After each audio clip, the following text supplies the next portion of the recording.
Hello everybody and welcome to my in-depth analysis of the tournament from this weekend, Haven from the Storm. And first of all, I'm going to show you some images from inside the church. Look at this, there was an orange off in there. Yes, inside a church, a tournament played within the confines of a church, and I decided to take Undead into that atmosphere. Potentially a risky move.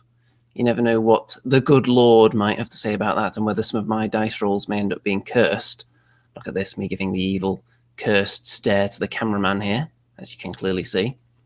Okay, so before we actually get into the tournament analysis, I did decide before it started to take a few sacrilegious pictures to try and tempt any spirits that might be swirling around and just see if they were going to smite me, just as a personal test. So you can see I picked my most evil miniature, which is my Bone Horror, which represents a Revenant King on Undead Wyrm. And I posed it in all the holiest of places and then took pictures. So as you can see, with some nice candles here. And next to the cross. Not very easy to see it there, but I think you can just about make it out. The evilness down there. And for this tournament, there were two separate army lists you needed to make because it was escalating. The first list is 1,250 points and the second list is 2,000. I did have some issues building the smaller of these two lists because the way I typically build Undead, and I think I've been doing it quite successfully recently, if you look at my tournament results, I think the last 5 or so that I've played with Undead, most of them have been pretty damn impressive finishes by my standards. So what I normally try to do is to have at least 2, but preferably 3 killer units. Units that can reliably kill off units that are weaker than them, possibly in one go. So we're talking about things like Soul Reaver Cavalry and Werewolves, for instance. Werewolves are at the lower end of the scale, of course. Soul Reaver Cavalry definitely at the high end. They're one of the most powerful units in the game. And then there are certain units that fall just below that level, like Revenant Cavalry, that you can't really rely on to kill anything reliably in one go, especially because they lose the majority of their power, if not all of it, it could be argued, if they have a hindered charge. And on these tables at tournaments nowadays, you do get an awful lot of hindered charges. So I had trouble building the smaller list without being able to fit in as many of those units as I would normally like to, because I didn't want to have too few drops in the list. And I think I may have gone overboard making sure I had enough drops. So I'll go through the lists now. So you can see a picture of game 1 here. And the first 2 rounds were on 4x4 tables, which is why some of the board has been marked off with what appear to be post-it notes. And then that's where all the rule books and dice have just been deposited just off the table there. And then the next 2 games, which are at 2,000 points, go back up to the full 6x4. So the first list, the small one, and I'll just describe it as you can see it on this image here. I've got a troop of ghouls, and I've got another one at that end. I've got a skeleton horde. No zombies at all in this list. No zombies today whatsoever, actually. So we'll see how that works out. That's another bit of an experiment for me. We've got 1 troop of wraiths there. We've got a Revenant King on a horse. We've got a Revenant King on an Undead Wyrm with the healing Brew, just because there were 5 points left over, so why not? Should keep him alive a bit longer. Then we've got some Revenant Cavalry with the Potion of the Caterpillar, and some werewolves, a werewolf horde with the Helm of the Ram. And I think that's pretty much everything. So that's list 1. And really, there's only one unit that I think is really killy, and that's the werewolves. And even they are at the lower end of the ultimate kill unit scale. So I'm not that confident in the way I've built this list at all. I think maybe having 2 troops of ghouls might be too much. I was trying to maximize drops, hoping that I could use them to sit on objectives, but that's no good if they just get killed, and I could have maybe spent those points upgrading another unit, like perhaps the Revenants, turning them into Soul Reavers, who I'm much more comfortable with. Also, the Revenant King on Undead Wyrm, he represents good value, but I'm not sure if it's too much on characters at this points level. 2 Revenant Kings, 1 on a Wyrm, because they're not actually that cheap. They're cheaper than vampires, it has to be said. So, in game 1, I'm up against the forces of Varangur, and this was a special challenge matchup. Over the last few years, there has been one standout name in the Kings of War rankings, ever since pretty much the inception of Kings of War, I think, and that would be Dan King rather appropriately, since this is Kings of War. It's almost like he was destined to be the world's #1 Kings of War player. So he is part of the rules committee and also part of the 4-Foot Snake podcast. Both entities I have 100% winning records against. So I had been, you might call it boasting. I would say merely pointing out that I had 100% winning records against both of those entities. So he decided to put the honor of both of them on the line and challenge me in round 1, and I duly accepted, because why not? Why not take on arguably the best player in Kings of War history with an untested list? Yeah, that's right. I did not really test the small list here. The big list, you could say it was somewhat tested because I've played a similar list to this before in one game, I think. But I'll go into how the big list differs from what I took to the last tournament when we get to that. Starting off with the small one, though. So the way I've matched up here, he's got a couple of the Fallen, which are very, very nasty. Some would say better than werewolves, and they're only height 1 as well, which makes them interesting. He's got a king on a chimera, he's got some horse archers, and he's got a mage's conclave. So he doesn't have many drops, and when I saw that, I was thinking, if one of the best players has gone for a list with few drops, maybe I've gone a bit overboard here with chaff units, and maybe I will have limited myself in my hitting power based on that. So let's see how many he's got. 1, 2, 3, 4, 5, 6. Is that all he had? He may have something else lurking around there, maybe an individual somewhere. And I've got 1, 2, 3, 4, 5, 6, 7, 8. So yeah, maybe I could have dropped one unit and upgraded another one, perhaps. But we'll see. It might work.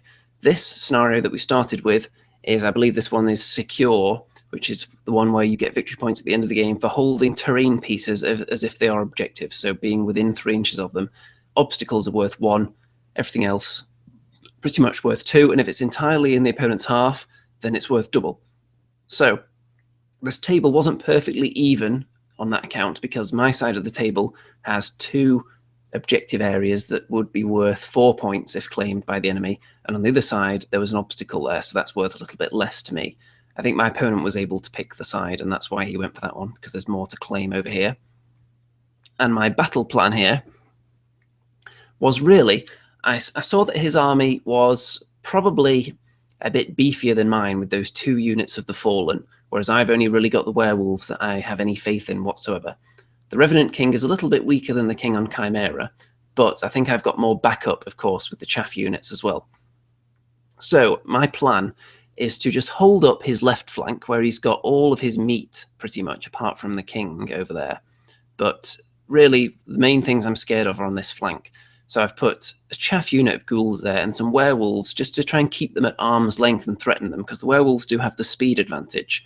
So I just want to string out that fight as long as possible, and then I'm very confident that all this stuff I've got here can crush this little ball of death he's got up there.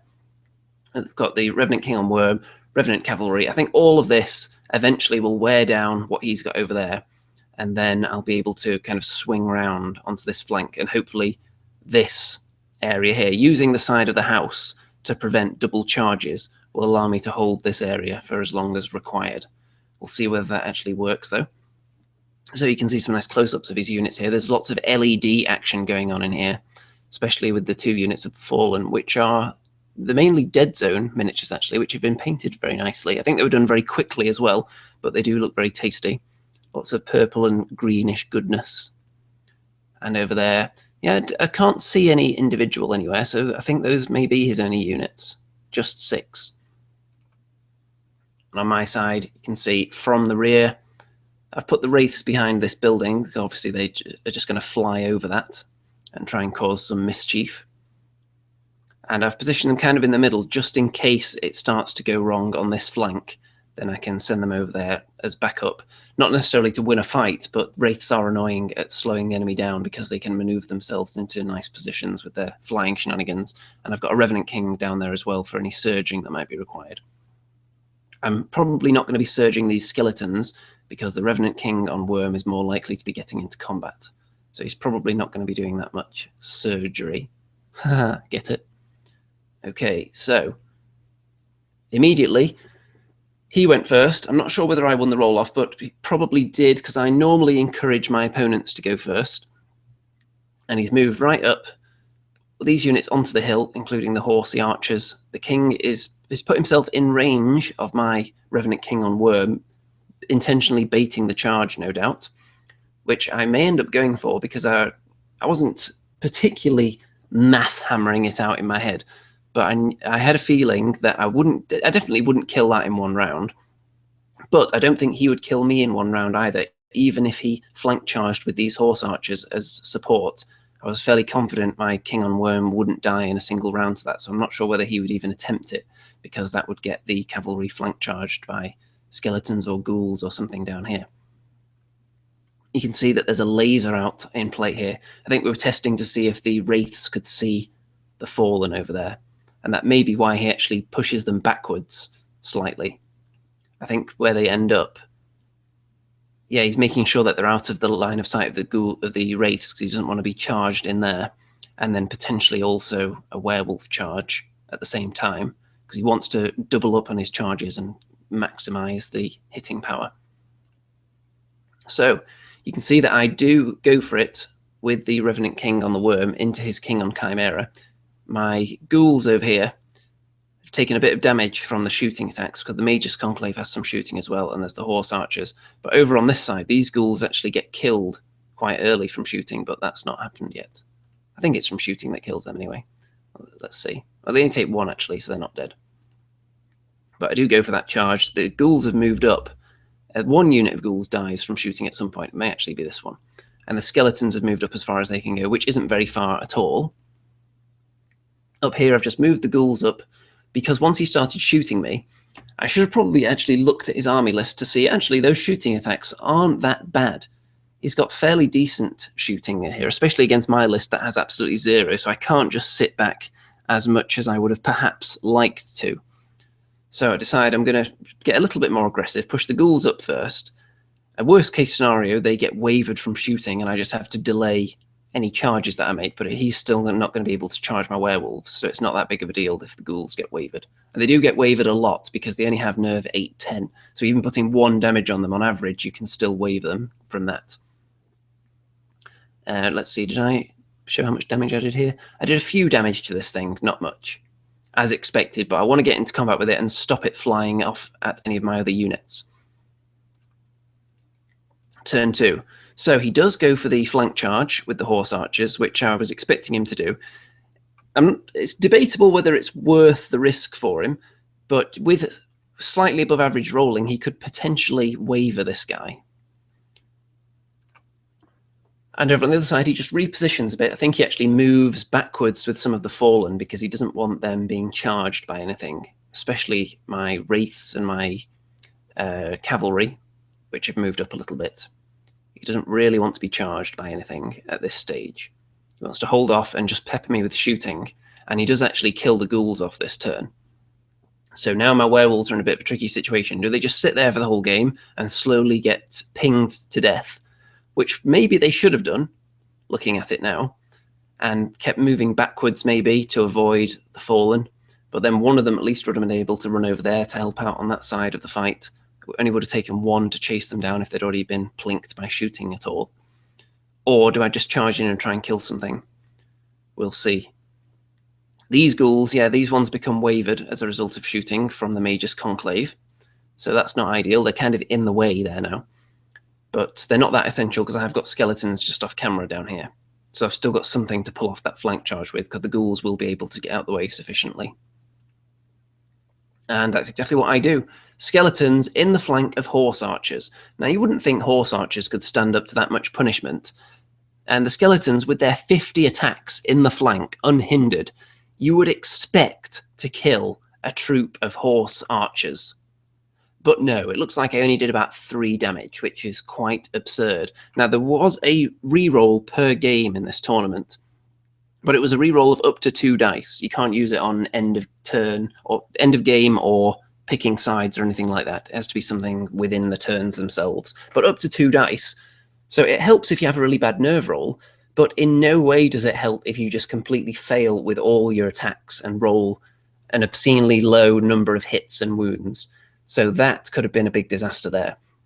My Revenant King put more damage onto his King on Chimera.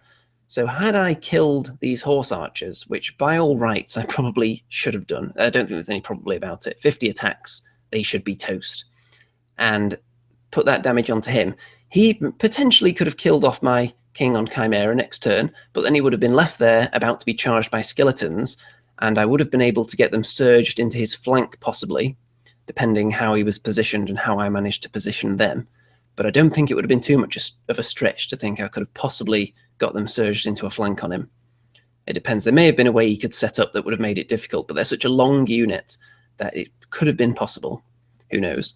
But even in the front, 25 attacks, it still would have been nasty. And then he wouldn't have been able to fly, and he would have been stuck in a war of attrition with a skeleton horde, which he wouldn't have liked at all. It would have taken him at least 2 or 3 turns to even think about chewing through them, at least. Over here, I decide the werewolves are going to charge into his fallen. In hindsight, maybe I could have just backed away instead of taking the chance and trying to take them out in one go. But I thought, you know what, it's not going well over here, so I'm gonna go in. I'm not going to be too conservative. I'm not going to sit back. I'm going to charge in, take the risk, see if it pays off, and it didn't. The aggression did not pay off. By the way, in the chats, we have the likes of Stu Rat, Mickey Genver, G3XE has just popped up in there. I think Auric Lovegod was in there earlier as well, so quite a few people watching right now. If you have any tactical insight, feel free to drop it there in the chat, by the way, if you're watching this live. So as you can see, my werewolves, as a result of this failed attempt of an attack here, get double charged by both units of the Fallen, so they're just going to die in a second.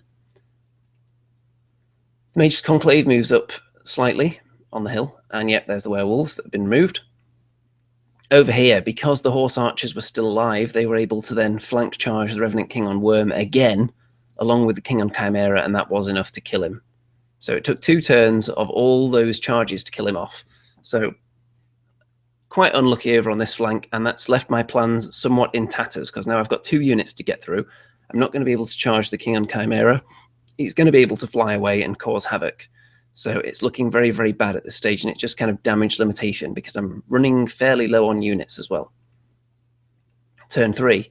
Now my cavalry, which were perched, set up to counter, had he failed to kill my werewolves, would have been able to charge into a flank of one of these units. But because they did kill them, they were able to turn round, and I then double charged the Revenant King and the cavalry into this unit, thinking maybe I've got a chance of taking them out. But it doesn't look like that happened. It looks like he only did, what's that, 4 damage maybe? So not very good there. Over here, I did manage to kill the horse archers. It was possibly a double charge with the ghouls and the skeletons. So a bit of overkill. And then the King on Chimera is just going to have a field day just dancing around here now because I wasn't able to attack him with anything. Up here, the Wraiths did go into the Mage's Conclave, put some damage on that. Turn 4. So yeah, there was no way I could avoid being flank charged if I failed to kill this unit. So I was trying to work out whether there were ways of positioning the Revenant King on horse so I could block any flank charge coming in there, but they're nimble, so it was going to be very, very difficult.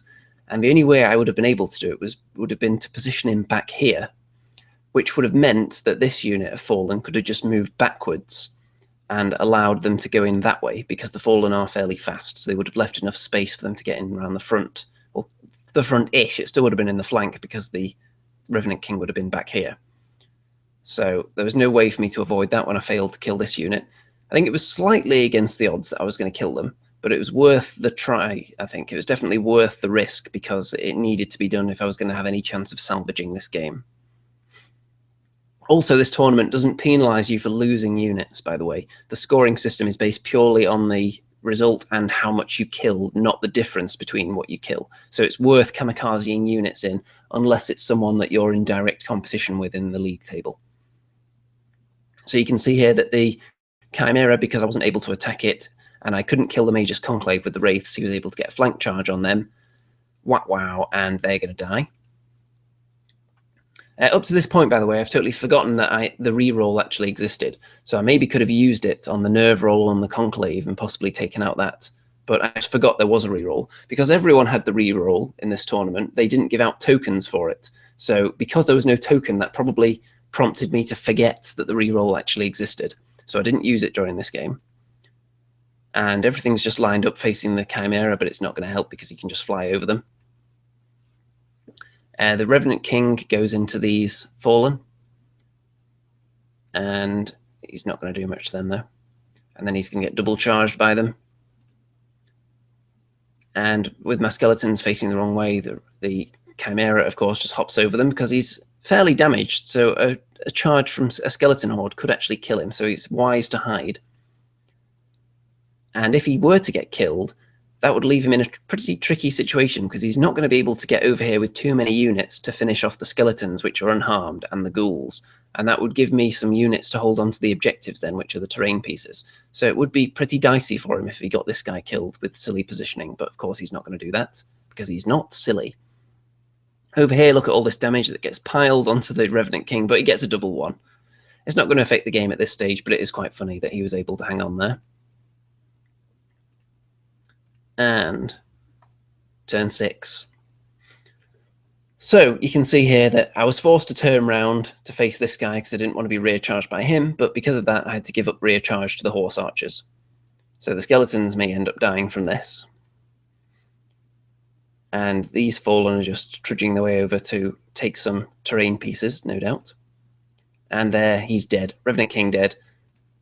Everything dead. Skeletons are dead. Wow, wow, wow. So I managed to kill a unit. And I lost all my units. So, in hindsight, looking back at this game, I was probably too aggressive with my werewolves in a situation they were very unlikely to succeed in. So it was my mistake for this flank failing.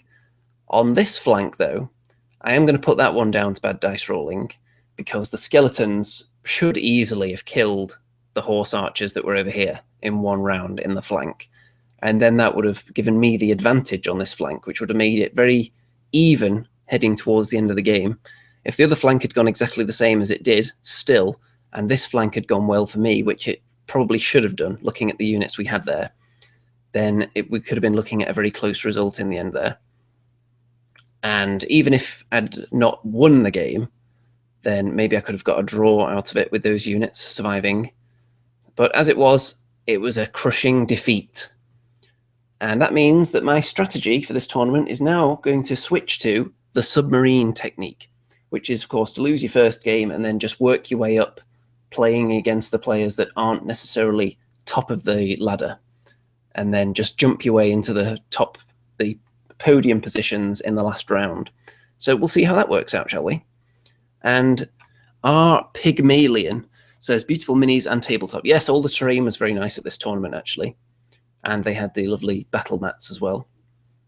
Most of the armies looked very nice as well. I don't recall seeing an army that I didn't think was very nice. Certainly all the ones I played against I think were nice. Okay, so that puts me pretty near the bottom of the pack going into round 2. And I've got one more game to put up with this list that I'm not entirely happy with. Although, if the dice rolls had been different, then maybe having that amount of drops could have been a benefit in the previous round.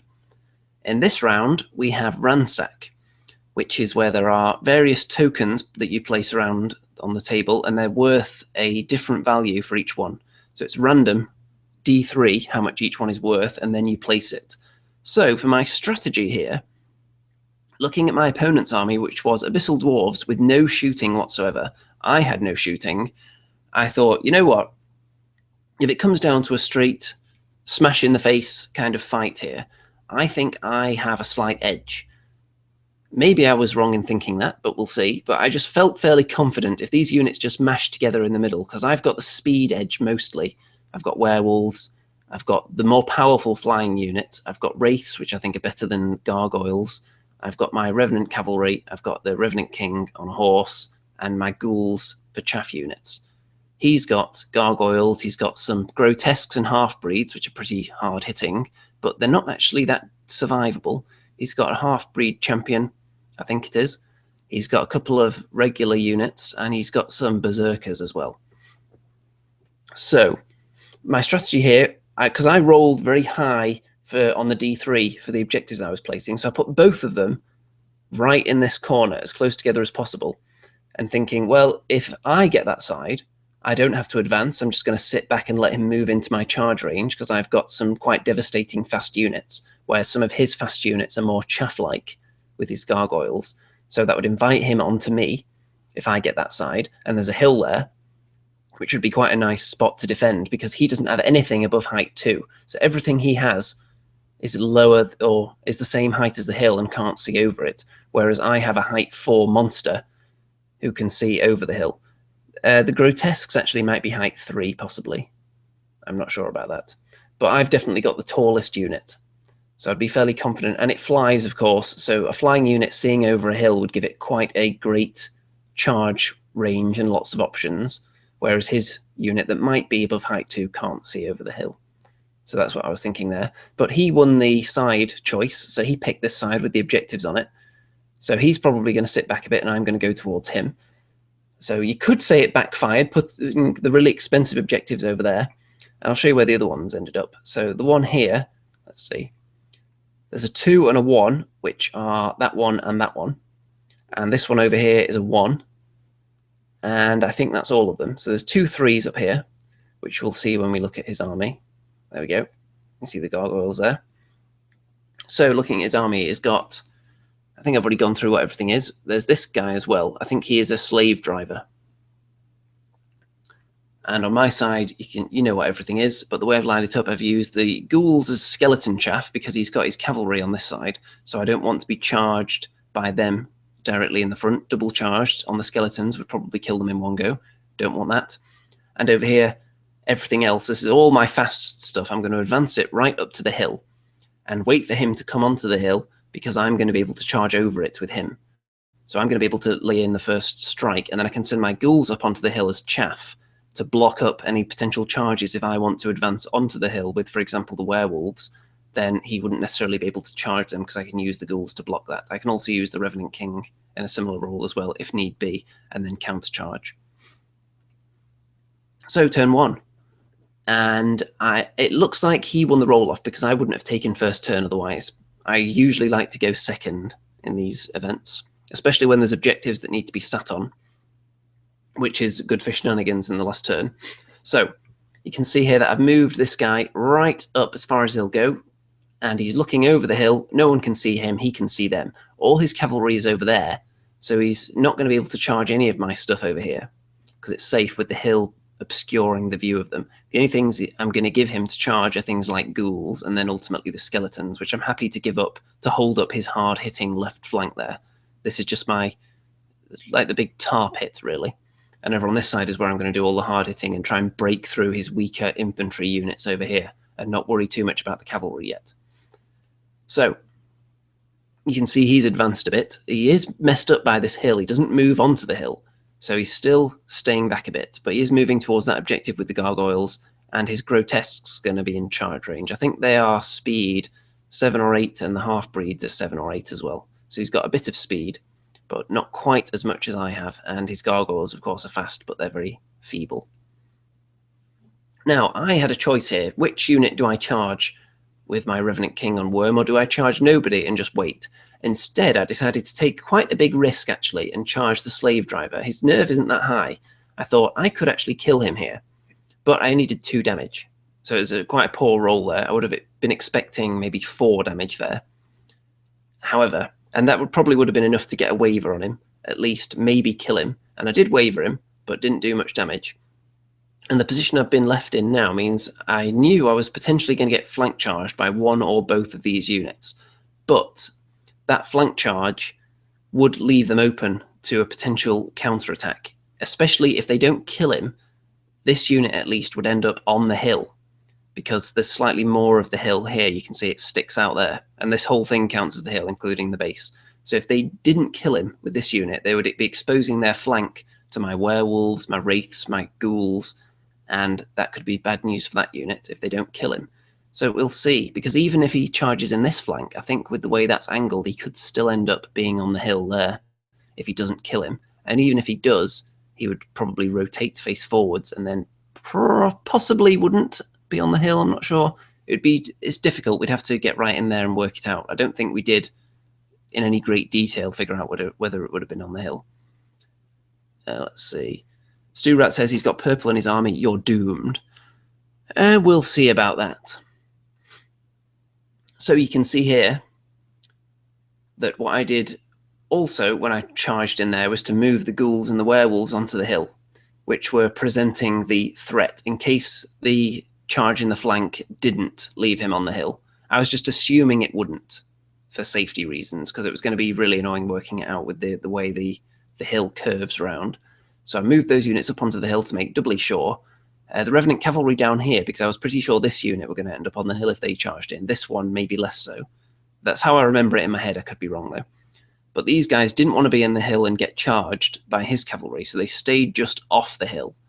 And these grotesques are going to be too far away to charge, and the ghouls are there, just begging to be eaten by any of his units here, which would bring them into range to be charged by my skeletons. And of course, my Revenant cavalry can be surged as well. So if he leaves himself open at all here, I'm going to get a nice easy flank charge on them. So that's what I'm thinking about here. And my wraiths are poised to strike at anything that ends up on the hill. Otherwise, they can just jump to wherever they're needed, depending how all the next combats go. And you can see where the skeletons are located there. The Revenant King on a horse looking off that way. It's not really important where he's looking because he's an individual, but he's out of charge range of everybody. With no shooting from either side, the first couple of turns are pretty quick, apart from positioning shenanigans. So you can see he only puts one unit into the flank, so he might be thinking that's enough to kill it. Or he might be thinking, I can't take the chance that I will fail and then leave myself open to double flank charges from werewolves and ghouls and everything. So he decides to charge the werewolves. He couldn't resist, which I'm fairly happy about because I didn't want him to double charge the Revenant King on Wyrm there. So over here, he charges the half-breeds into the zombies, or into the ghouls, should I say. And the half-breeds, the half-breeds there, and the grotesques move into difficult terrain. So if they get charged, anything on them would be hindered. Let's say, our Pygmalion says, is there any situation in this game or AOS that you would not defer the first turn? That is an interesting one, actually. It depends whether my opponent has lots of shooting. In Kings of War, generally, with most of the scenarios the way they are, they're typically around the positioning of units at the end of the game. So if my opponent has, for example, something like Wind Blast in their ranks, then that would just double the importance of having the last turn, in my opinion.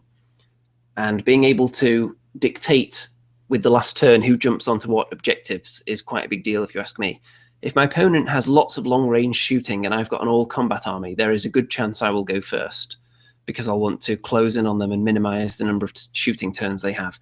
If they have, for example, ogre shooters with 36-inch range, and I've deployed up to the edge because I want to actually get in their faces, then I would probably go first against that. And against ogres, if I have flyers as well, going first can be quite a big deal, because if they only have ogres, then they don't have anything that can turn on the spot and shoot at long range. And that would mean I could send flyers at jaunty angles forward towards their lines and then pivot and look into their flanks, which would cause them to think about possibly turning. I obviously wouldn't do that near ogre boomers because they have breath weapon attacks, so they could do it, but the ogre shooters can't turn and shoot. So, yeah. Usually I like to go second in Kings of War. There are certain situations, though, like I said, where it's probably a good idea to go first. Also depends, if I've got loads of shooting, I might pick to go first as well. Let's see, Paul Welsh says, scenarios with objectives having the last turn allows you to move on to them, so that is quite often a strong position to be in. Yes, that's usually my thinking. So it's only if one side has a really skewed amount of shooting that I would think differently on that count. So you can see here, he doesn't kill the Revenant King. He puts 9 damage on it, though, with just that one unit. So imagine if he'd sent both of them in there, he could have killed it there. And he puts 3 onto the werewolves, which doesn't concern me whatsoever, because I think I'm going to eat them with the werewolves, probably. And I've got a flank charge with, at the very least, the ghouls into that unit. And you'll see what I've got planned over here, because this guy, he has got several units that he could pick on.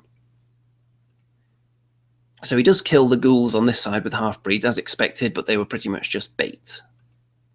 Turn 3. So, ghouls in the flank there, not expecting to kill them. Werewolves into the front there. I think I get a waver there, by the looks of it. I can see his waver token poking out there. And my Revenant King on Wyrm, he couldn't fly, but he was facing this way. So with his single pivot, he was actually able to charge kind of in this direction into the gargoyles that were there that I needed to get rid of because I didn't want them charging any of my unit flanks or my wraiths in the rear that I wanted to position up on here to threaten his cavalry and hard-hitting units over there.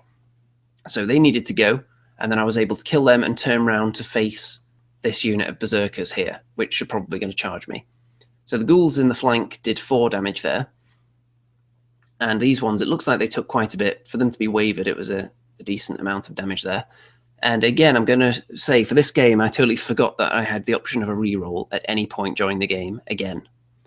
So we'll see whether that comes up.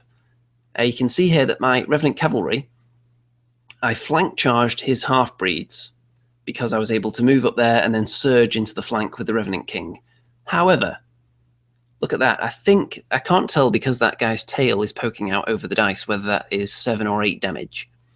But I should have probably killed them. In the flank, those Revenant Cavalry were going to have 32 attacks. And they would have been hitting on 4s and wounding on 2s. So I would expect to do an obscene amount of damage that would have just killed them utterly in one go. But I rolled terribly and only 7 or 8 damage. And even then, the nerve roll I would have needed to kill them, they're probably about 14, 16 the nerve on that unit. So maybe if I'd remembered I had a reroll, I could have possibly used it there and maybe could have killed them, even with that absolutely abysmal damage output that they achieved there. But that is an absolute nightmare, the kind of thing that's going to swing a game. And even if I had rerolls for 2 dice, that wouldn't have helped me at all with the attacks because so many of them were just colossal failures. So it reminds me very much of game 1 with the skeletons in the flank of the horse archers and just completely botched 50 attacks. The Revenant Knights in the flank completely fail. And wow. So that could swing things because I was thinking it was actually looking really tasty at this stage. I'm starting to kill units over here. And I think I'm going to dominate this corner. And then had that unit died as well, that would have left him with very few scoring units left in scenario terms and very little left to actually fight with. So yeah, that's really, really bad. Very unfortunate luck there. Over here, he double charges my skeletons with gargoyles, I think, or he may just be positioning them. They may have been facing the wrong way, I'm not sure. Either way, the grotesques in the front are going to be nasty. I think he is actually moving them in there. And you can see how it's going over here from this angle, from his perspective. My Revenant King on Wyrm, while damaged, 8 damage, it's significant, but he could charge him with possibly both these units. He might be able to fit them in there, and that could maybe take him out there. So it's possible. The werewolves, though, are going to ultimately win this fight because those guys are wavered. And then I've still got ghouls and wraiths here that can be surged around the place if I need them. But this flank is looking very healthy, or at least it was until that. Oh, you can see it's a 3 there. So it was 8 damage. So yeah, if I'd remembered I had a reroll, that would have been a good time to use it there. So wow. Hopefully you can't hear the rain on the window, by the way, because it's just started to pick up a bit outside. I was waiting for it to slow down before I started the stream, but it seems to have started again. Okay, so he goes for a flank charge on the werewolves with these guys. I think they're Immortal Guard, possibly. I think that's what the standard Abyssal Dwarf Infantry are called. And over here, he wavers the Revenant King on Wyrm, which I would say is a decent result for me, actually, because he's still alive, and that's the most important thing here, because I've got units that can charge rears and flanks of most of these units now. So, not too concerned about that. I had them wavered, so that was going to minimize what he could attack and with how many attacks this turn. So, look at that, though. The half-breeds get some wounds back. I think that's regen they probably have. And then they kill the Revenant Cavalry at full health in one go without any of their thunderous charge. Wow, truly indeed. So I should have wiped the floor with them in the flank, couldn't take them out, and then they hit back in one fell swoop. It's like, what's that irritating little fly that just poked us in the shoulder? Oh, it's a unit of Revenant Cavalry. They just turn around, swing their fly swatter, and the cavalry are dead in one go. So that is a huge swing there. Because if you think about it, I was going to be one killy, undamaged unit up on my opponent, and now he is one very killy, slightly damaged unit up on me. So that's a swing of 2 units, basically. So that could turn the game dramatically in his favor at this stage, especially in a scenario like this where there's lots of objectives around, and we don't have that many units to hold on to them. So that could be a big deal. Turn 4. He doesn't actually kill my werewolves with that flank charge, by the way. Over here, my skeletons decide to countercharge the gargoyles rather than the grotesques, and they waver them. So that's quite tasty. Because I was thinking, I've got other units that can attack these guys, possibly in a minute, and I'm not going to do anything to them with the skeletons. I might just put a few damage on them, which isn't going to do anything, so I'd rather waver the gargoyles now and limit what they can do. And of course, in scenario terms, unit of gargoyles and a huge unit of grotesques, they can score equally, and the gargoyles are probably even better because they can sit on objectives that are further away because of their greater movement. So I prioritize killing them for scenario reasons. Down here, my wraiths actually do manage to kill the half-breeds. I think I surged them probably into the flank because this guy hasn't done anything, so he must have been surging them into the flank there. Managed to position them, get in the flank, kill them. Should have killed them last turn, but not this time. They don't get away with it twice and they're dead. Over here, my werewolves are going to be going back in there. My ghouls, because this guy is wavered, the ghouls had to recharge the berserkers, and they absolutely obliterated them, so they're dead. The werewolves against these guys is a bit. It's not too much of a bloodbath. I don't think I kill them this turn, but I'm going to check as we go through the images here. No, I don't think so.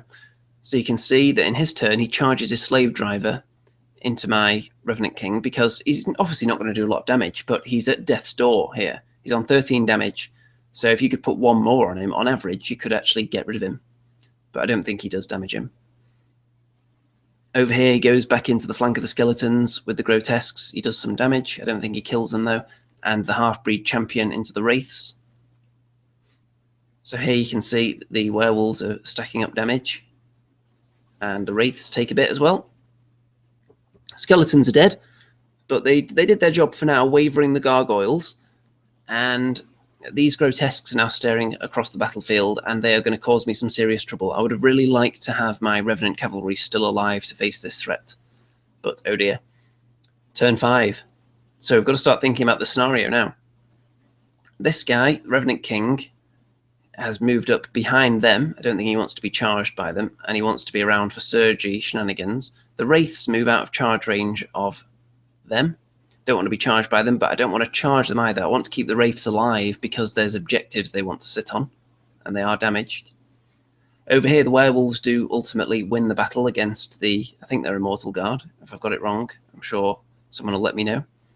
And these ghouls are still alive as well, and they're going to be able to go for one of the really expensive objectives on the backfield, as it were. Here, the Revenant King on Wyrm just lands on this objective, then gets charged by the half-breed, or not half-breed, the slave driver. So, again, he just wants to put one damage on me to kill that unit, but I think he's only got one attack, so you would imagine he's probably not going to do it. Turn 6, now it's quite crucial to get those objectives now. And, oh, we've got a very hairy arm extended into the shot here, and I didn't bother taking another picture. So you can see that my ghouls have moved on to that objective over there. He's just staying there, but he did become wavered, actually, again. He must have taken damage from him. And look at this. The grotesques do make it to contest this objective at the end of turn 6. So that's the state of play at the end of turn 6. We both have a claim to this objective, which is worth 3. And he actually kills my Revenant King with the half-breed champion. So at this stage, it's 0 victory points each. Because my wraiths, the reason they're not sitting on this is because I thought, there's a chance this could go to turn 7. And if it goes to turn 7, those ghouls are dead meat. Because even just the half-breed champion would probably kill them in one go. And these guys would still be alive if I just choose to sit my wraiths onto this objective. So if it ended on turn 6 and I kept the wraiths here, that would have been an instant win for me. But I couldn't take that chance. I had to assume that it might go to turn 7. So I charged the rear of the grotesques with the wraiths. But you can see I only did 4 damage. That is absurdly low for a rear charge. So wow, truly indeed. Not fun times at all. You would think with a rear charge you would do a lot more than that, and even wavering them would have been enough to probably win me the game there. But alas. So we rolled the dice, and the game actually ended there, on the end of turn 6. So had I just not charged them in the rear and just sat on the 1-point objective, that would have been a win. But, of course, I can't foresee that it's going to end on turn 6. I have to assume there's going to be turn 7. But looking back, I did have other options as well. I thought it would be a relatively simple task of killing them with a rear charge, but I really overestimated the ability of me to roll well with the Wraiths in a rear charge. What I could have done was just blocked that unit with the Revenant King. So that would have stopped them getting to that point in turn 6 as well. And then in his turn 7, he possibly would have been able to chew through him. Well, he would have been able to chew through him on turn 6, possibly killed him. If they did, they would have moved forward a bit. And then on turn 7, they would have been able to get over there. But it would have held him up definitely for turn 6. I could have parked him and the Wraiths in front of him, in front of that unit, which would have slowed him down for the rest of the game. But that would have given the half-breed champion a chance to kill the ghouls. And had he done so, then it would have been a draw. And if he hadn't killed them, it would have been a win for me. So that course of action sounds very attractive. A choice between a draw and a win if it went on to turn 7, and a guaranteed win if it ended on turn 6. So, yeah, but we only had half an hour of time each in these games as well, so maybe that affected my decision-making. So that was probably a bit of a poor choice on my part there, going for the rear charge, trying to kill the unit, which would have guaranteed a win, probably. So, yeah, ended in a draw. Not pleased with the overall result, but I think I did fairly well in that one. I think I played it decently. I think I just had a couple of unfortunate moments, and then that kind of brain fail at the end there where I should have considered other blockage options.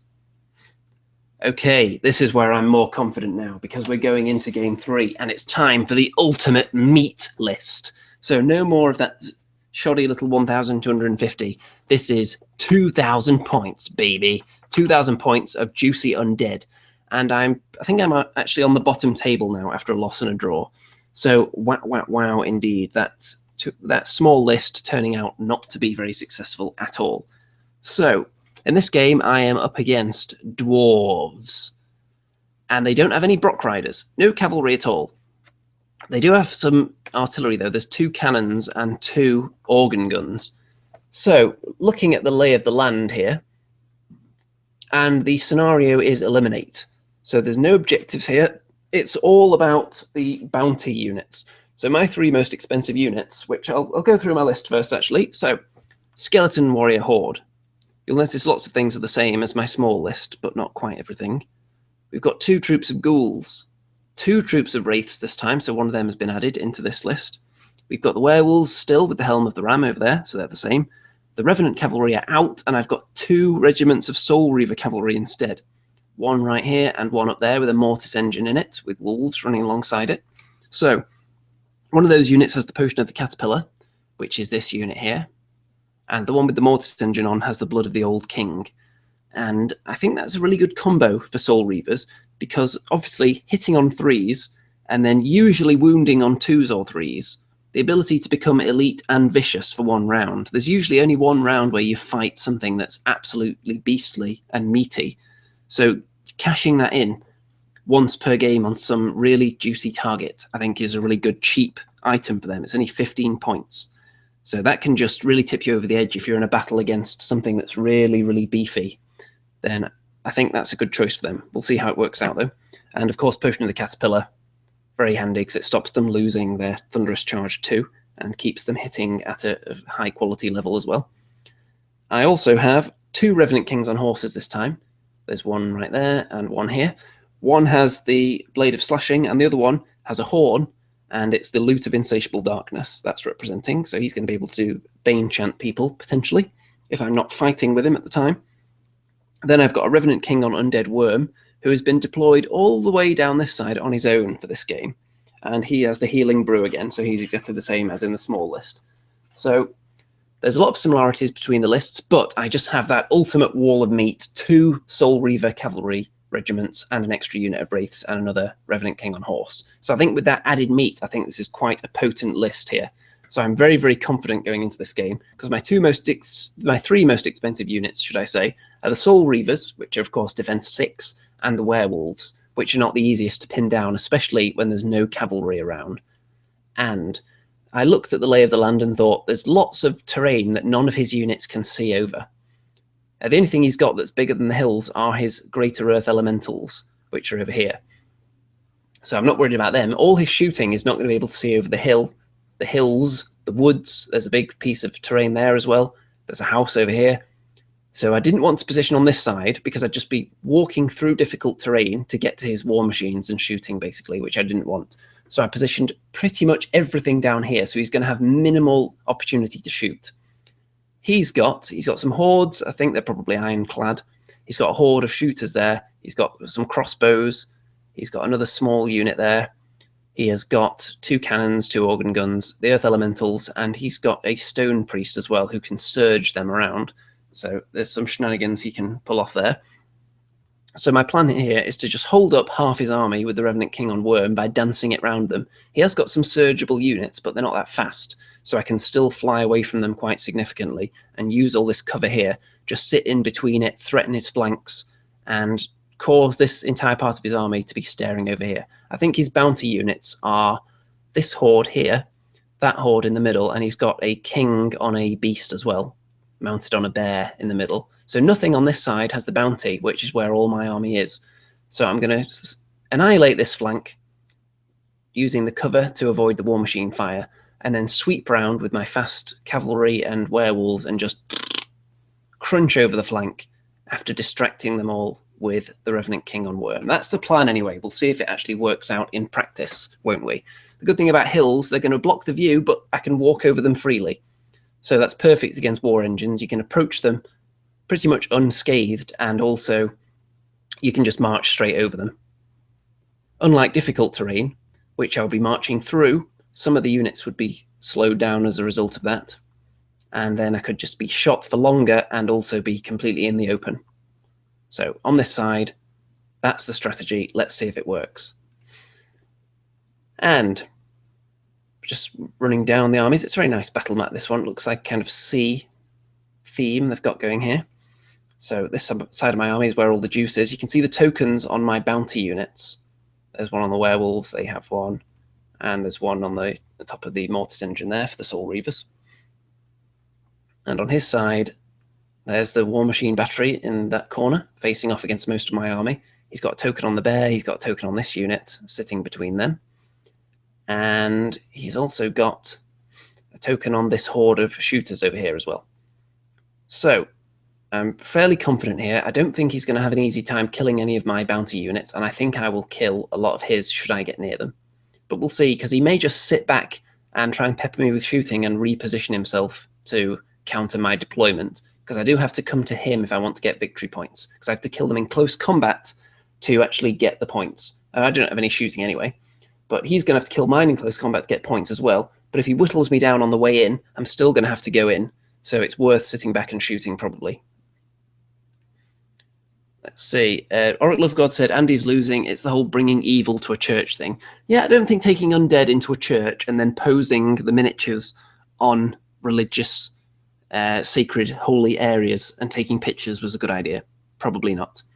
And there is a huge amount of church puns that could be made, by the way, relating to this tournament, but I'm not going to stoop down to that level. On the day, there were plenty of them flying around, but I don't know if it's necessary in this particular video. Turn 1. So, moving up. He goes first. I think I'd let him go first. Even though he's got shooting, the only things that could shoot in turn 1 would be cannons, and they can barely see anything. I think the only options they had to shoot at would have been things like ghouls and skeletons, and a lot of that would have been in cover. So I don't really care about that one bit. So he advances. He actually moves up his organ guns as well. I wasn't expecting that. I was expecting to, if anything, back off because I have to come to him to get those victory points. But he just goes on a full-on advance with everything. So not everything has moved up onto the hill, though. And he's moved up even his shooter units, getting them closer. And then So you can see how it's looking, and in my first turn, I'm advancing up as well, all the way. This unit of cavalry don't want to go down there and get organ gunned to death, because that's one of the few things that could threaten the Soul Reavers. So they just move in this way, because the hill is going to block him from shooting them, so he's going to have to either keep moving it or move up onto the hill, in which case I could get it with the Wraiths. So yeah, he's kind of stuck back there. There's not much he can do with it, that I can think of at least.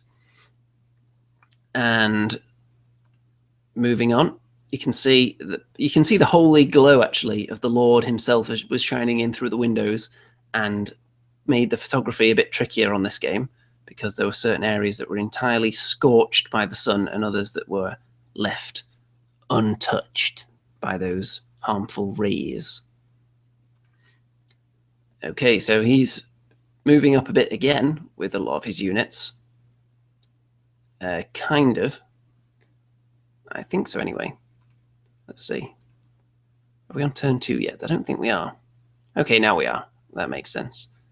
So that was just a whole picture overview at the start of turn 2 before I'd turned the dice over. So he was in the process of being about to move one of his units there. Turn 2. So he wavers the ghouls, and you'll see which ones they are in a minute when we get a bit of a wider shot, with 6 damage. So it's a pretty poor showing there to only waver them. But he positions his big unit of, I'm pretty sure they were ironclad, in the middle, or they may be Iron Guard, whichever one is the weaker of the two, because you can only take the other ones in regiments, so it was a Horde. So I think they're Iron Guard. No, the Ironclad, is it? The weaker ones? I always get them mixed up. But they were parked there. That allowed me to triple charge them, though, with, I think it was the Werewolves and the Soul Reavers. It may have just been a double charge. I'm not sure if the Skeletons were involved in that. No, because the Skeletons were involved in this triple charge, which was, I think he actually, the Revenant King on horse may have been involved in this charge as well. So that was probably a triple, or he may have just moved up there on his own. And then here was a triple charge, Wraiths, Revenant King on horse, Skeletons into that Horde.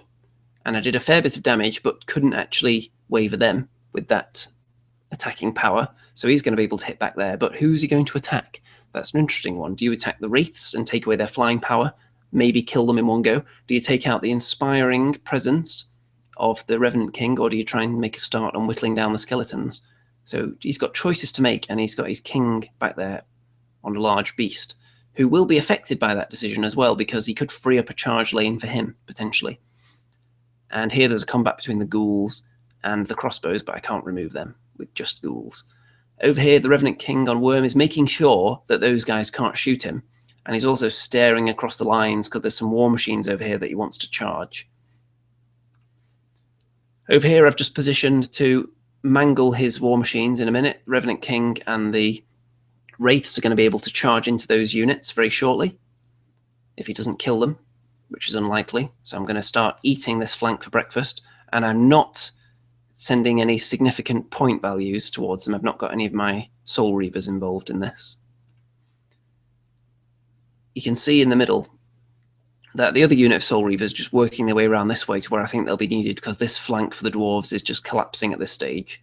So I'm just moving them to this slightly weaker point here with the Wraiths and the Ghouls, which could potentially crumble and leave a bit of a gap. So they're moving to plug that gap there. And at this point, I don't think I've killed any of the bounty units, because that Horde that I killed did not have bounty on them. Turn 3. So he shoots the werewolves at point blank range, does 7 damage, but he can't waver them, luckily. And over here, he only wavers ghouls with the crossbows in combat, and he puts 8 damage onto the Revenant King on a horse, but can't get rid of him either. Of course, he does self-inspire, so it's not that easy to take him out. And over here, I charge his 2 war machines and do a bit of damage to both of them, but don't actually kill them, oddly enough. I would think the Wraiths would kill an organ gun with 30 attacks, but no. I don't even waver them, actually, but it doesn't matter. As long as you put damage on them, they're not going to shoot, and they don't have a combat stat, so they can't even charge me. But it is going to tie up these units for another turn. Over here, the Soul Reavers join in and charge the flank of that big Horde that was sitting there. The Skeletons went in the front. Soul Reavers in the flank. The Werewolves went into an organ gun and killed that. And now his bear lord is surrounded. The Wraiths charged into something, I think. I believe they killed a war machine that was here. That was probably one of the cannons that was parked right there that they've killed. So it's looking really bad for the dwarves. I've killed a bounty unit now, the Horde that was there. And over on this side, here, there was a gap that had been left open, so my Revenant King on Wyrm was able to charge the other cannon and kill that. Or one of them was an organ gun, one of them was a cannon, regardless. They're both dead now. So I was able to kill it and then turn around to face this threat because this guy, this greater earth elemental, could be surged into him. So I didn't want to be exposing his rear to that madness because that would have been quite painful. So it was a risk if I hadn't killed that war machine, but it was always very likely that he would. And I've got my other Soul Reavers, the ones that aren't involved in this combat, peeling around here, as I said, to where they're going to be needed. And these are the ones with the Potion of the Caterpillar, so that difficult terrain field isn't going to bother them one bit.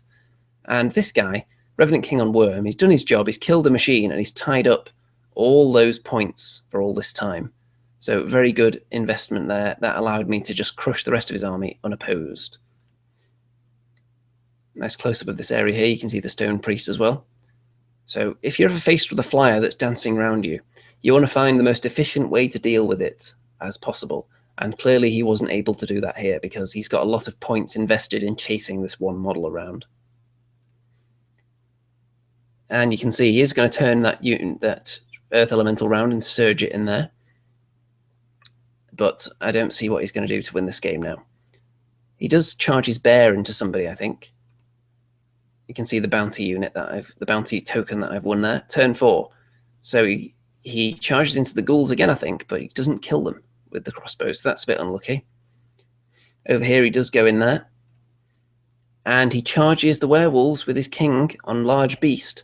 But despite doing all that damage, he can't actually get rid of them. So, wow. I'm not sure whether he used his reroll for that, or whether he used it on something else, or whether he forgot he had it like I did. Again, for the third game in a row. I'm pretty sure I forgot my reroll as well.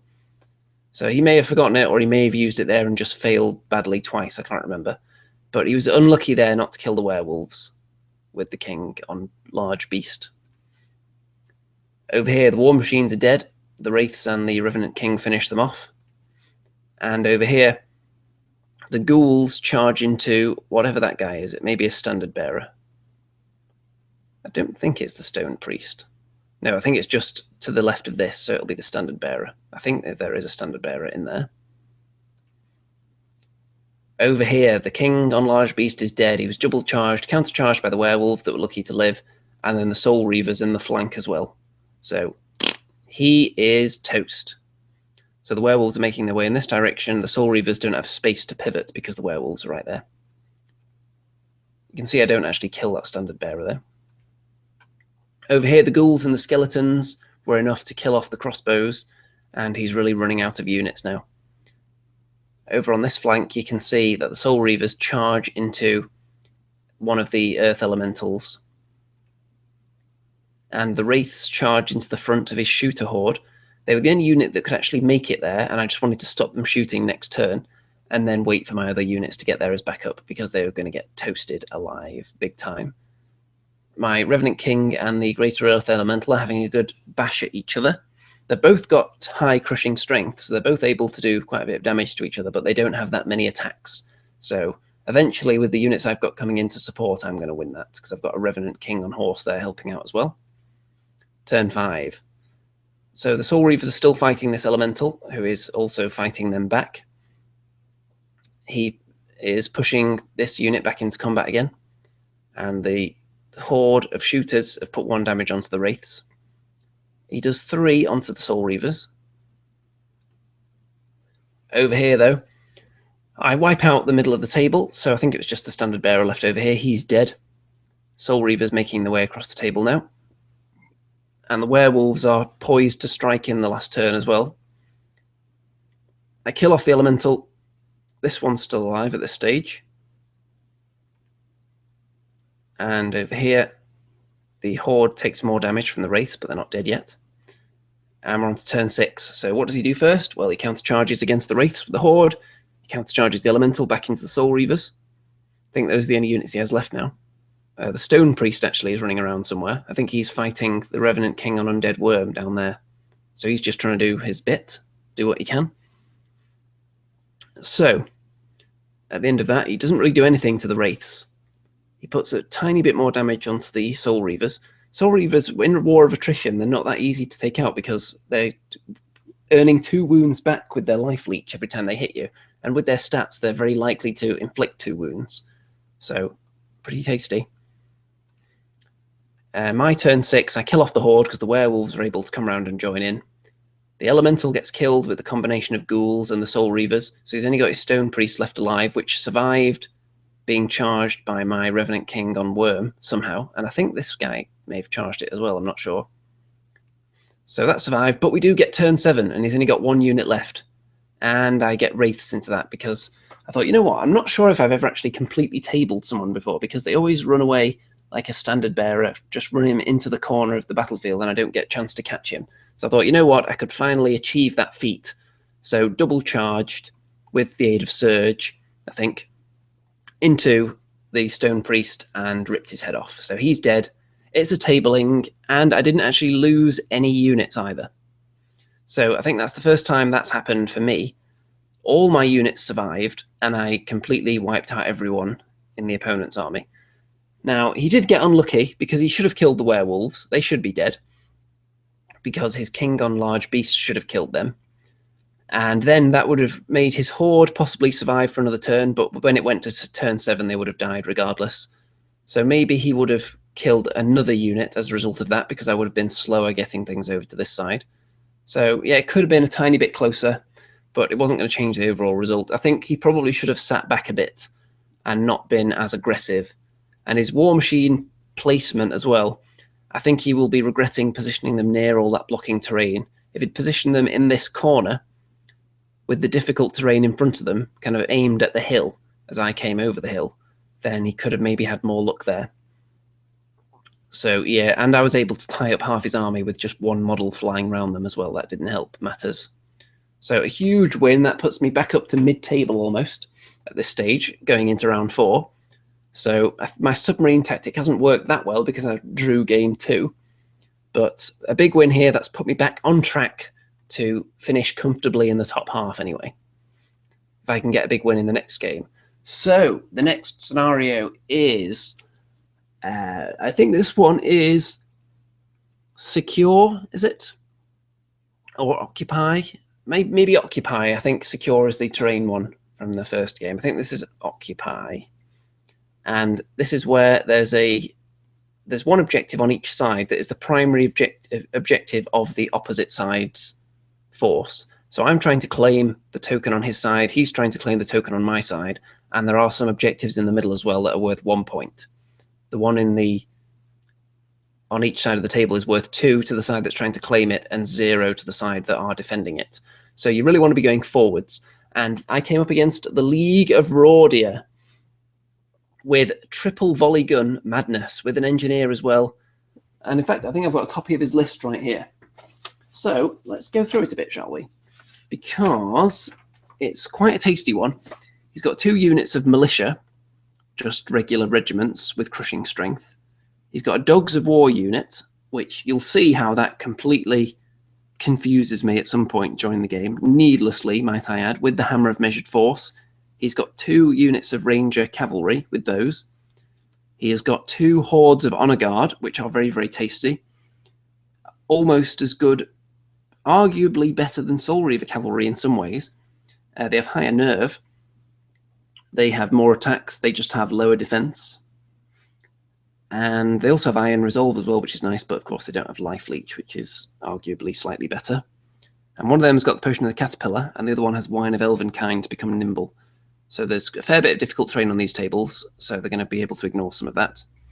He's got a Duke on a Winged Arrowless. He's got the Engineer, which I mentioned, and he's got a Sorcerer who is mounted, and he has Wind Blast and the Inspiring Talisman.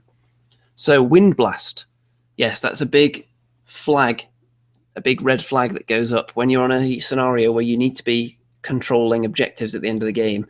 You do not want to be going second against Wind Blast, because they're just going to, especially Halfling Wind Blast, they're going to blast you away from the objective and really ruin your day. So my game plan here, as you can see, I've got Wraiths, both the units of Wraiths on this side, guarding this unit of Soul Reavers. I'm going to try and charge or use them to just prevent my Soul Reavers being shot early on, and also prevent anyone from doing any potential long-range charges just to pin them back. Even Ranger Cavalry might go for something like that as a suicide mission, just to hold them further away from his side of the table for longer. And on this side, I've got quite a lot of speed over there as well. I've put my Revenant Cavalry with the Potion of the Caterpillar on that side, because there's a piece of difficult terrain in the middle here that I want to push into after crushing this flank. So I don't want them to get annoyed by that piece of difficult terrain there. I'm not concerned about this side, but he did have more drops than me, I think. So I wasn't able to dictate everything. He's got 3 volley guns in the middle. That's why I've positioned nothing there other than skeletons. So if he wants to just shoot at them and not shoot at my really valuable units, then he can feel free. I'm kind of sacrificing that to the god of the 3 volley guns. Hopefully he'll take 2 or 3 turns to actually chew through them, though. And that means he's not moving to shoot anything else. But I do make him go first, so he does actually move the volley guns up a bit closer, I think. So he's also advancing to within shooting range with his Ranger Cavalry, and he's going to shoot at my Wraiths and my Ghouls and so on. Okay, so the objectives that we really want are... I think they're kind of in the middle. One there and one somewhere here. Maybe that one. Possibly, that might be the closer one. And there might be another one. That might be the one he's going for. But the really valuable objectives are closer to the back, somewhere in the middle. And the cheaper ones, there's one here, there's one there, and there's one on that side of the big house in the middle, I think. So, we've looked at the deployment. You can see the setup I'm going for here, using the smaller units to screen the big ones so they don't get shot to bits. Turn 1, he's advancing up with most of his units, and I'm doing the same. I'm also advancing. I'm sending these Wraiths over this way because I'm feeling a bit threatened by the units he's got advancing over there, the Honor Guard and the Dogs of War and such, and I'd like to threaten their flank. I'm not worried at all about this area. These Soul Reavers are going to just steam straight through the militia he's got up there, and his Horse Archers will be wise to just stand off and just pepper me with shots ineffectively for the whole game, I think.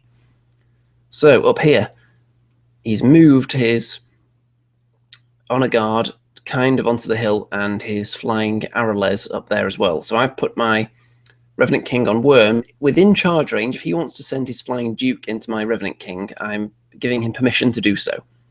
And then I'm positioning everyone else. Now, I'm going to be slightly annoyed by this hill if we not by this fence if we end up fighting on it, because obstacles, of course, will remove the Potion of the Caterpillar effects. So that could be potentially bad. I've also hid this guy behind a hill so he doesn't get shot. I only want the skeletons to be shot. And you can see from that angle there why I've positioned them in such a way to threaten anything that might charge this way into the skeletons, who I've slid sideways onto the obstacle in case he wants to charge me. Turn 2. So he shoots my Wraiths and puts 1 damage on them, and then he wind blasts the Revenant King, trying to wind blast him out of inspiring range, which is a sneaky ploy, but he doesn't blast him far enough. I think we'll get to that in a minute, though. That was just showing him moving the wizard up there, which is not a very good move, if you ask me, because the Wraiths can easily be surged into him. Up here, he advances slightly forward with the Dogs of War. These guys are staying back, inviting my Revenant King to be the one doing the charge in, because he's not going to kill one of those units in a single turn, and then the other would be able to charge his flank when he bounces off. He's positioned them so that when I bounce off an inch from this guy, he would then be charged in the flank by them. The other Honor Guard are just sitting on that difficult terrain. So over here, I do surge the Wraiths into the Wizard, or the Sorcerer, whichever one it is. It's a Sorcerer. I only do 3 damage on him, though, so that's not good news. And over here, I mince through his other Horse Archers, his Ranger Cavalry, with the Soul Reavers, and then accept that he's going to charge me with his Militia. I'm not concerned about that in the slightest. And I've positioned the Wraiths, repositioned them a little bit, so they're just hugging this building here. We decided that this surrounding area doesn't count as part of the terrain here, because the exact center point of the table where this objective is meant to go was actually inside the terrain. So we decided we would just count the actual structure for this piece. Now, you're going to see the biggest suicide move ever now. Okay, I don't think you can see it yet. The skeletons take some damage, so they actually turn around and run away, so they can't be charged by the honor guard. Well, they turn around and then they get surged away, should I say. So, let's talk about Dogs of War, shall we? So, I was making some charges on them. I decided to make a triple charge. Werewolves and ghouls would be hindered, and the Revenant King on Wyrm would not, all in the front. So I knew they had phalanx. Two things I completely forgot about Dogs of War. And I have played against them at least once before, so I should have remembered this, or I could have had a look at the copy of my opponent's list that was right in front of me. But for some reason I didn't do that. I just assumed I knew their rules. And they, unfortunately for me, they have ensnare. So not only was I getting the -1 for making hindered charges with these two units, they're also -1 to hit, regardless, in the front. Plus phalanx, which I remembered. I knew phalanx was going to negate the Helm of the Ram, but I wasn't concerned about that. The ensnare, and also I just assumed they were defense 4 for some reason, when in fact they're defense 5. So, statistically, had they been defense 4 and didn't have ensnare, this triple charge, I think I probably should have done enough damage to probably get rid of them, with the reroll available. I did remember I had the reroll by this stage, by the way. After forgetting it 3 games in a row, at this game I went into it thinking consciously about the reroll, and that's why I made certain decisions. So thinking with a reroll, I've got a good chance of killing them. If they're defense 4, werewolves and ghouls are hindered, the Revenant King isn't. But unfortunately, they're defense 5 and they have ensnare. So on average, I shouldn't be doing that much damage to them on this attack. So my opponent had no idea why I was even attempting this, but the reason I went for it was, of course, I didn't look at the army list at all, and just assumed that I knew their rules when in fact I was completely wrong. So that was a disastrous move. I only did 2 damage, which is still way below what I should have done, probably. But even then, I still wasn't going to do enough to kill them, which is what I wanted to do, because I didn't want to get flank charged with the Revenant King. But even a waiver would have been somewhat acceptable, because the werewolves wouldn't have been countercharged, and that would have been a fairly safe moment, because these honor guard can't charge the werewolves here. I checked that before I went for this charge. So I checked on that, but I didn't look at the rules of the actual unit I was charging. So if you want to learn what not to do in Kings of War, that is it.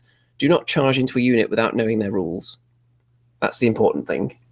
So the werewolves were actually hitting on 5s, because it was -1 for the terrain they were going through and -1 for the ensnare. The ghouls were also hitting on 6s actually, and the Revenant King was hitting on 5s because of the ensnare.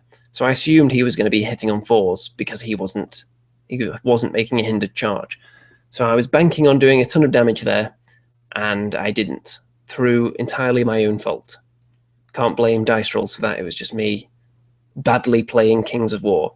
So I had the Soul Reavers positioned just in case it went wrong and I maybe double wand them, and then he got flank charged. I would be in a position to then counter charge them. It would be over a wall, but I'd be fairly confident of doing enough damage to them so I could win the war of attrition against the honor guard.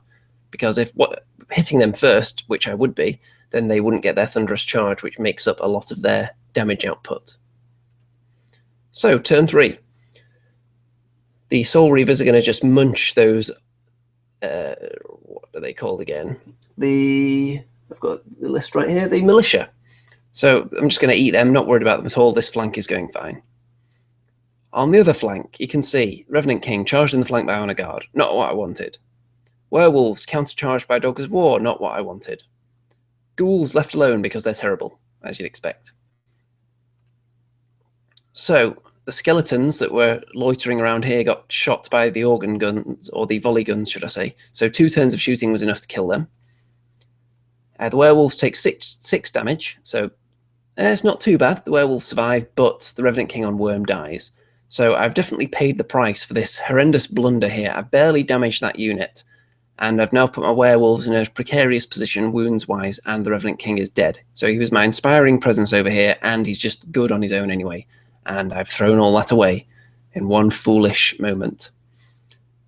Over here, the militia, they do 4 damage to the Soul Reavers, but that's not going to help them at all because I'm going to kill them in a minute. I think, yeah, this is Pitcher's taken on his turn, so this is when he was charging them. So I'm going to eat them next with relative ease. Then here we go. I go for this double charge on my turn. The ghouls and the Soul Reavers onto the Honor Guard, but look at that, 4 damage. So even though it was a hindered charge with the Soul Reavers, I would have expected to do slightly more than that on average. Wow, wow, wow. And then you'd expect, I think the ghouls actually did half of that damage as well. So even then though, I'm expecting to win the War of Attrition here. But the one thing I probably didn't bank on in this situation was this guy. I'm not sure whether I just forgot he was there or what, but he's going to be able to actually join in here. And I think we established that it would probably be a flank charge he gets on them. Or I think it is a flank charge he does, and I'm assuming that was correct, because that's what we went for. But I don't know, actually. Maybe it should have been in the front looking at this picture. That's an interesting point.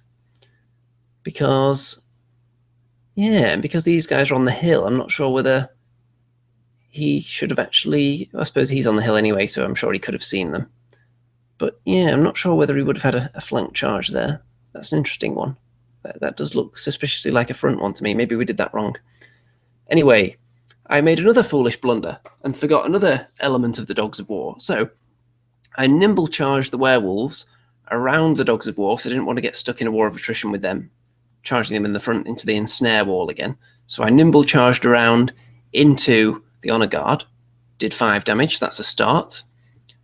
And here, I charged the Wraiths into the flank of the Dogs of War, completely forgetting that they had the Hammer of Measured Force, which negates the only defensive ability that the Wraiths have. They don't have high nerve. They only rely on that defense 6. So against the Hammer of Measured Force, that's completely negated. So yeah, I shouldn't have forgotten that they had that, but I did. So that's another horrendous error that's going to get them killed, because I didn't even need to do it, because the Dogs of War wouldn't have been able to charge anyone next turn, because I'd run everything away from them.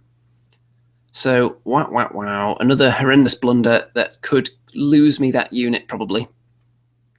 And not good at all. So they should still be in reserve now, those Wraiths, which I could then, or I could have even have used them to help out in this fight, maybe. Basically, they could have been better used than that. Than gifting the Dogs of War a countercharge, because next turn the Dogs of War wouldn't have been able to attack anybody if I hadn't charged them, because they were facing nothing. So, mistake on my part there. Again. Over here, my Wraiths kill his Sorcerer, and now they're going to have a little dancing competition with the Ranger Cavalry, who are going to be running around me, shooting at me while I turn around and try to hit them, because I've got nothing to surge them with over here at the moment. Over here, I charge in the Soul Reavers, countercharge into that unit of militia and eat them alive, as expected. And the Revenant King into that unit of militia, does a few damage. Turn 4. So here, he countercharges with the Honor Guard into my Soul Reavers. He countercharges the Wraiths with his Dogs of War because of my foolishness, and they have the Hammer of Measured Force. Countercharges the Honor Guard into the Werewolves. So I'm not that confident in that fight there, but I wanted to put some damage onto the Honor Guard rather than just pointlessly trying to chip away at the Defense 5 ensnaring Horde with ridiculously high nerve. Over here, he countercharges into the Revenant King with his militia. That's not going to do anything that I'm particularly worried about. And what do you know? He kills the Soul Reavers, undamaged Soul Reavers, in 1 round with the Honor Guard. Now, they do have 24 attacks, hitting on 3s, but they were only going to be reducing my defense by 1, because they only have Crushing 1 and Thunderous 2, and I'd already taken away their Thunderous. So that Crushing Strength meant he was only damaging the Soul Reavers on 5s. But he still managed to roll a ton of 5s and 6s, did loads of damage, and just crushed them in 1 go. But that was also helped by this guy charging into their flank as well. These guys did a lot of damage though. I think they did more damage than I expected, and I totally forgot this guy existed. So he was able to charge the flank and chip in as well. But I don't think he actually did that much, funnily enough. I think it was mainly them that did it. So I paid the price for just not looking that he existed as well. Wow. You'll notice I'm making quite a lot of fundamental blunders in this tournament, which is unusual because normally I consider my moves much more carefully. Werewolves get killed there by these Honor Guard. Oh dear. And over here, I've then lost everything on this side. The ghouls, the wraiths, everything is dead. So it's just him on his own in the middle there. Oh, these ghouls are still alive, but they're going to die shortly. Over here, though, it's going better. Kill the militia easily, and I'm going to just mop up these war machines, probably. So these Soul Reavers are doing their job. This flank's going fine. The other one was just blighted by my own ridiculousness and silly mistakes. So these Wraiths have jumped over the house for now, but they're going to come back and contest the objective at some point. This is the Wraiths on the left flank, by the way, that are duking it out or just dancing around with the Ranger Cavalry of the Halflings. Turn 5.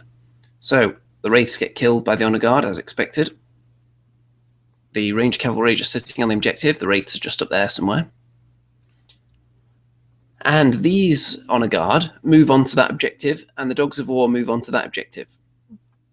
So at the moment, he is clearly in the lead, and I don't have that many scoring units left either.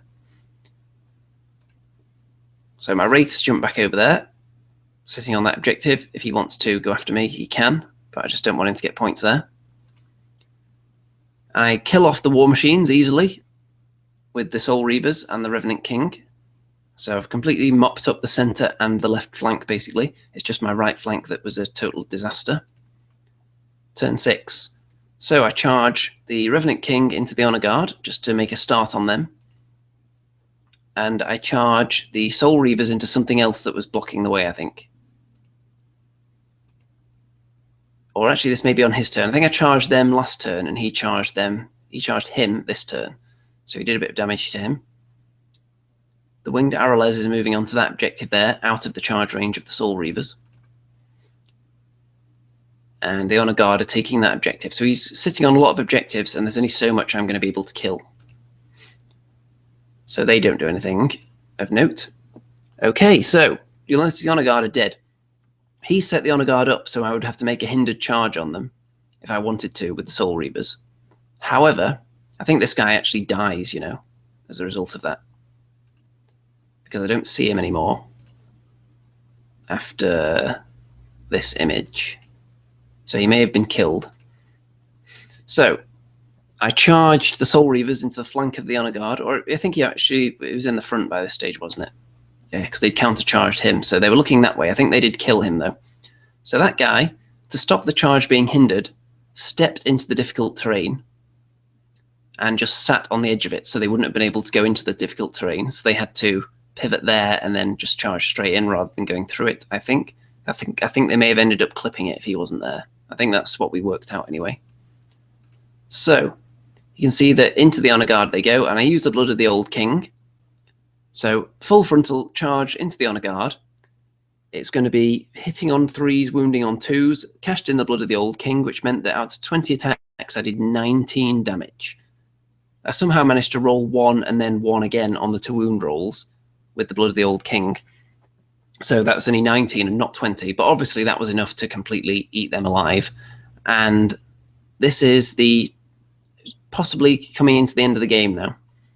So I've got these guys left, I've got the Wraiths alive, but he is sitting on a lot of objectives right now because of my careless blundering on this side of the battlefield. And this one is being contested because they're just staring at each other. So that is how the game actually ends, because we don't get a turn 7. If we had a turn 7, presumably he would have charged one of these units into the Soul Reavers and maybe not killed them, but he would have meant I had to countercharge him in the last turn, maybe killed that unit, but even if I did, he would have still been sitting on 2 objectives. I wouldn't have been able to kill them with the Wraiths because he could have just danced around me and tried to shoot at them, probably. So I'm not sure I would have been able to claim that. And in any case, he was sitting on my valuable objective anyway with these Dogs of War, and they were the one unit I probably wouldn't have been able to kill with a frontal charge. So he was definitely going to win, regardless, I think, but I probably would have killed something else. Unless he had committed everything to charging into the Soul Reavers and just utterly killed them and abandoned every single objective, which would have been a crazy idea on his part. So I think he would have won in turn 7 regardless. And the unit of the match for me, obviously, were these Soul Reavers. They killed 2 units of militia and 1 unit of Honor Guard single-handedly. And had I put the same amount of forethought and foresight and for everything else into my moves on the right-hand flank as I did on the left-hand flank, then that game would have ended very differently, I think, because I had decent matchups, I think, with the units I had. I think I was well equipped to deal with what was being thrown at me. I had the opportunity to completely dodge the Dogs of War and not go near them. Everything I had was faster than them. So I just didn't have to fight them. But I committed to that triple charge, just forgetting all of their rules, essentially. And at that point, the game was pretty much over, because they were able to kill off the Revenant King on Wyrm because of that. The werewolves were damaged because of that. So, yeah, not good at all. I could have moved things back and brought him towards me, and by that time I would have had backup coming in the form of the Wraiths that ended up kamikazing into a Hammer of Measured Force unit, which I also forgot, and these guys would have got there eventually to help out. So, bad day all round for me, I'm afraid. So that was a loss. It wasn't a massive loss or anything, but it was still a loss. So that's 2 losses, a draw, and a win. As I described earlier, with some different moves and some different dice rolls, obviously those are the 2 things that decide games. It could have all been very different, but lots of mistakes made on my part throughout the tournament. Quite unlike me, I don't think I usually make such blatant and ridiculous errors as I did during this tournament, and there were a few moments of poor dice rolling, but not that many. Some of them ended up being pivotal, but there weren't multiple terrible dice rolls per game usually. Game 1, there was that one that was really bad, and in Game 2 I had another one that was really bad. But other than that, the dice were pretty even. In this last game, I don't think I used my reroll again, but I didn't really need it, because it wasn't like any of the nerve tests I was going for were actually close. I think it was mainly just I made terrible moves, and then when I was rolling attacks, the dice didn't come out very well. So I couldn't have re-rolled 20 attacks, for example. I could have only re-rolled 2 dice. So it's best to use it on nerve rolls usually, but none of the nerve rolls really required it in this game. So maybe I should have been a bit more aggressive with my re-roll in this game and used it on something, used it on a nerve roll and hoped to get a lucky waiver on somebody rather than waiting for it to try and kill someone. That might have been a good way to use that. And other than that, I quite like the list I had at 2,000 points. The double Soul Reavers are very, very scary with the werewolves thrown in. There's an awful lot of killing power in the list, as you saw displayed in Game 3, where I was able to kill everything. And in this game, even, I was able to get some serious killing done with this unit, the one that I didn't use terribly. And other than that, because I ended up fighting on difficult terrain on the right flank, my opponent pointed out, and I agreed, that this unit with the Blood of the Old King, the Soul Reavers, would have been better off on the right flank if that was where the fighting was going to take place, because that would have negated slightly the hindrance of charging over an obstacle, since we weren't fighting on difficult terrain anyway. But as I said, I was hoping to sweep that flank and push in onto the difficult terrain, and I didn't want a unit to be hindered while fighting on that. So that's why they were over there. It just didn't work out that way in the end, because of my silly mistakes. Overall, though, I mean, this flank to me right now, I'm fairly confident looking at this. I've got some real meat here. He's got a very slow unit that I'm going to be able to chaff up, and his honor guard can be chaffed up as well. I've even got this Revenant King here to hold them up. So potential chaff to hold up these units, and then in a 3-on-2 matchup against those units, I'm very, very confident, even with some obstacles there. But because of just kamikazing units in there, without looking at their rules, that really left me completely exposed and able to be destroyed on this side of the table. Wow, wow, wow. Yes, Oracle of God, I did say that if I had played better and rolled better, the outcome would have been different. The two things, purely the only two things that contribute to a result are the dice rolls and how well each person played. So if you make less mistakes and roll better, you're going to win more. Who would have thought? But usually if I lose, I can usually blame it on the dice rolls more than I could in this tournament, because I did make some terrible errors in this one. I think Game 1 is probably the one that the dice roll was had more of an impact than any terrible mistakes that I made. I didn't play the game perfectly by any means, but I think the dice roll affected that one. And in Game 2 as well. Game 2, I think I played that one quite well, actually. Better than I played Game 1, but the dice roll in that with the Revenant Cavalry into the flank of the half-breeds was absolutely critical, I think. Game 2... yeah, that was Game 2. Game 3, I think I did pretty well, as you'd imagine. And Game 4 was just a nightmare of mistakes. So I made mistakes in every game-ish, apart from maybe game 3. But the dice rolls were average most of the time, and then a couple of really bad ones throughout the tournament.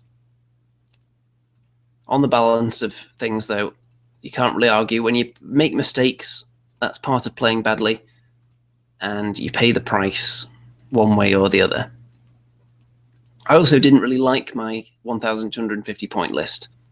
I think I should have beefed up something and had more killing power, but I didn't.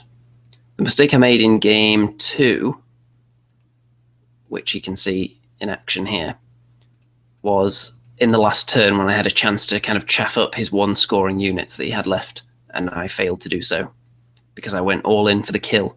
And yes, I think it was the power of the Lord himself smiting my dice and my brain because I was so blasphemous in my posing of that sacrilegious miniature at the start of the day.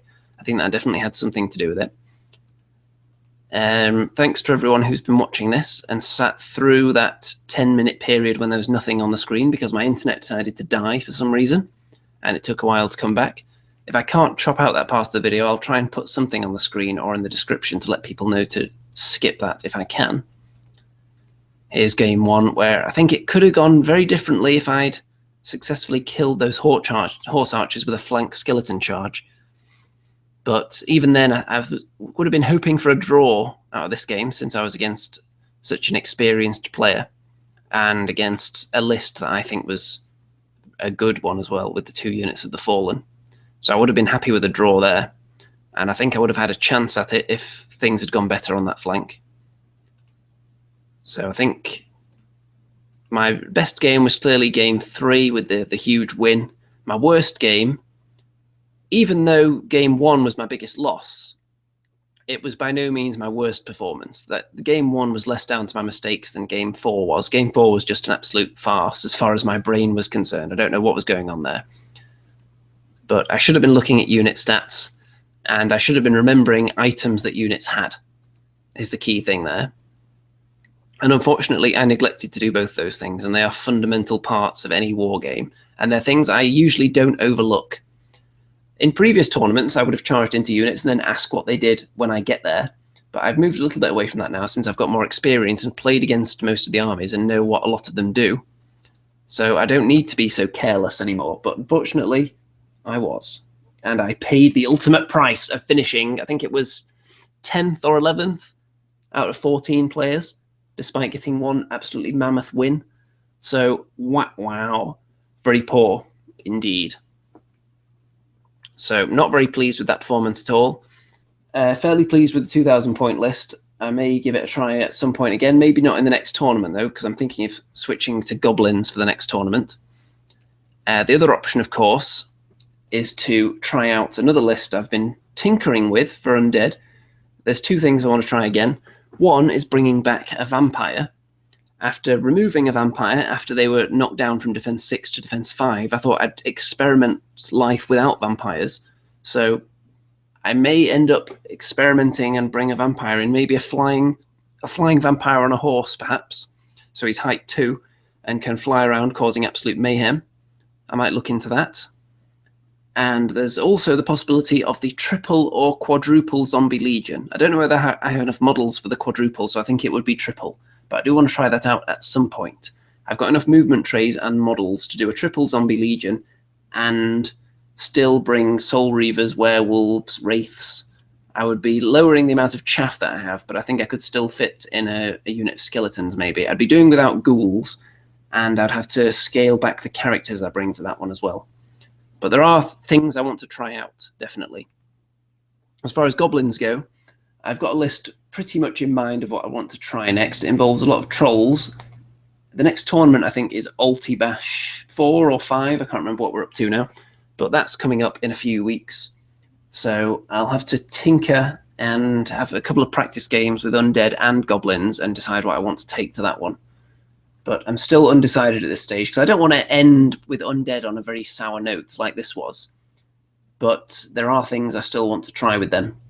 I've been playing more friendly games with Goblins than I have with Undead, so maybe it's time to give the Goblins another tournament run out. Because I think I did really well last time I played Goblins in tournaments.